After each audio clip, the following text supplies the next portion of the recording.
কি তাকে বাংলার জমিনে জায়গা দিবে? আমরা তাদেরকে বাংলার জমিনে জায়গা দেব না। আমরা গাজীপুরে যে হামলা চালিয়েছে তাদের দৃষ্টান্তমূলক শাস্তি চাই। আমরা চাই আমাদের ভাইকে যে হত্যা করেছে তার ফাঁসি হোক। আমরা আমাদের আন্দোলন চালিয়ে যাব। এই বাংলার জমিনে ফ্যাসিস্ট পুনরুত্থান হওয়ার কোনো জায়গা আমরা করে দেব না ইনশাআল্লাহ। এই বাংলাদেশের জমি বাংলাদেশের মানুষের জায়গা এখানে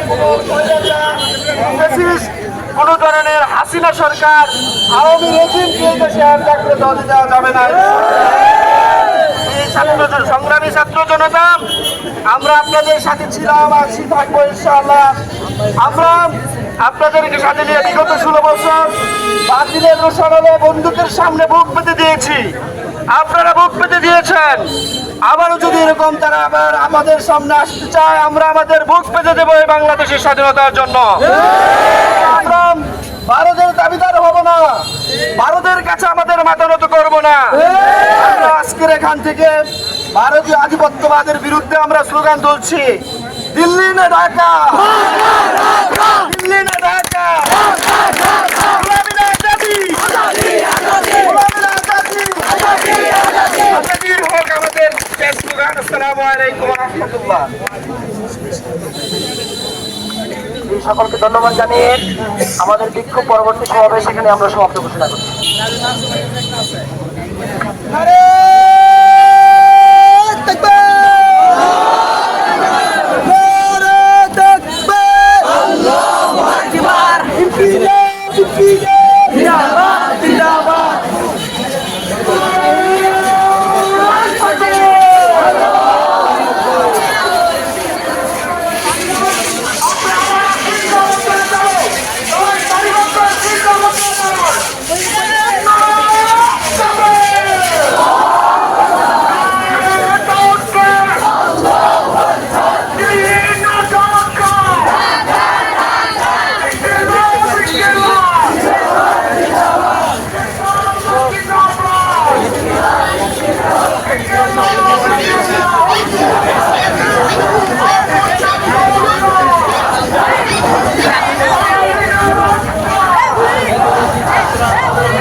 দর্শক, আপনারা দেখতে পাইলেন ইসলামী ছাত্র জনতার যে একটা মিছিল এবং তাদের শুক্রবার অর্থাৎ 14ই ফেব্রুয়ারি সারা বাংলাদেশ জুড়ে সম্মেলন আছে। আর নরসিংদীর কালীকুমার স্কুলে দীর্ঘ 25 বছর পর একটি সম্মেলন হবে, যেটা অনুমান করা হচ্ছে যে অর্ধ লক্ষাধিক মানুষের জনসমাগম হতে পারে। তো যাই হোক, এই মুহূর্তে আমি আছি নরসিংদী জেলার উপজেলা মোড়ে, যেটা হচ্ছে প্রেস ক্লাবের সামনে ছিল এই সম্মেলনটি।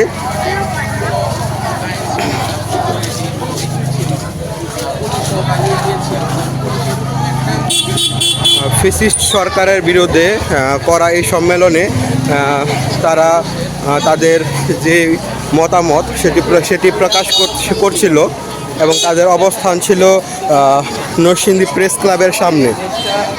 তো যাই হোক, ভিডিওটি এখানেই শেষ করছি। সবাই ভালো থাকবেন, সুস্থ থাকবেন।